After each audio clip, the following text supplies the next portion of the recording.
ఏడవద్దమ్మా, ఏడవద్దు ప్లీజ్. తీసుకో.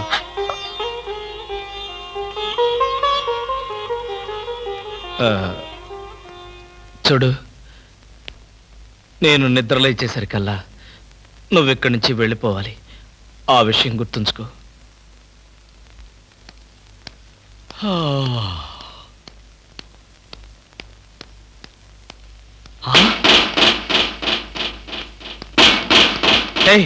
ఇంకా నువ్వు ఇక్కడే ఉన్నావా?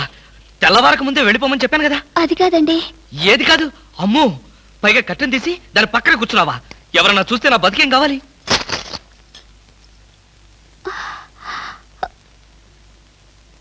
వెళ్దామని అనుకున్నాను సార్, మీతో ఒక మాట చెప్పి.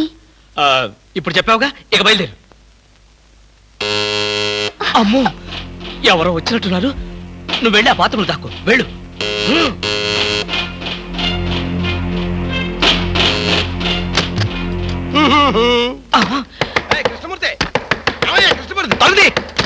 ఏంటండి ఏంటి?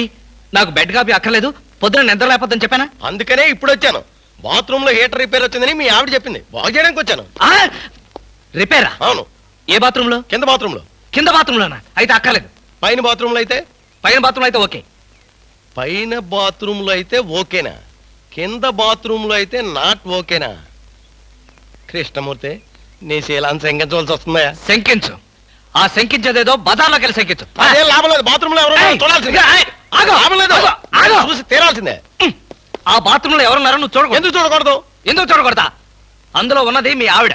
మా ఆవిడ? కృష్ణమూర్తి, ఎన్నాళ్ళు నువ్వు ఇలా మాయ మాటలు చెప్పి మోసం చేస్తావు నేను చూస్తాను. నా అనుమానం తీరే వరకు నీ ఇంటి చుట్టూ ఆల్సేషన్ డాగ్ లాగా కాపలా కాస్తాను. ఆల్సేషన్ డాగ్ లాగా కాదు, ఊర కుక్కలాగా కాపలాగే.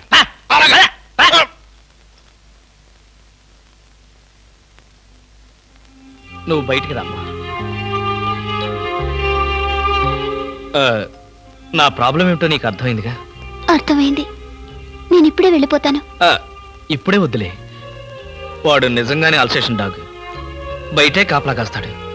కొంచెం చీకటి పడిన తర్వాత వెళదు గాని అప్పటిదాకా ఇక్కడే ఉండు.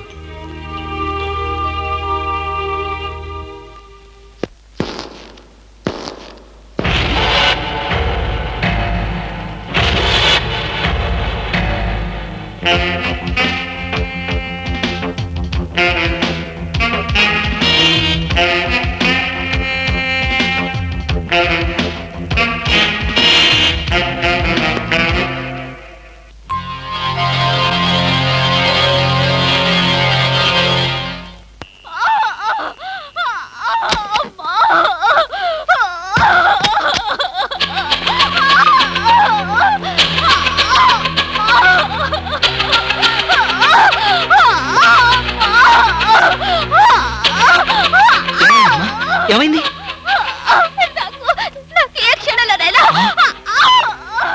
మరైతే నేను ఇప్పుడు ఏం చేయాలి?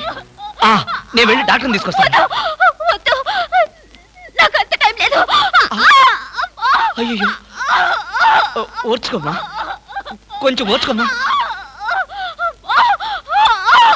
ఎదురుగా ఉండి కూడా నీకేమీ సహాయం చేయలేని నిస్సహాయ స్థితిలో ఉన్నానమ్మా.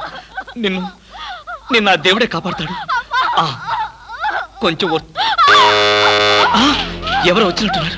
అమ్మా, ప్లీజ్ దయచేసి అరవకు, కొంచెం ఓర్చుకో ప్లీజ్ ప్లీజ్.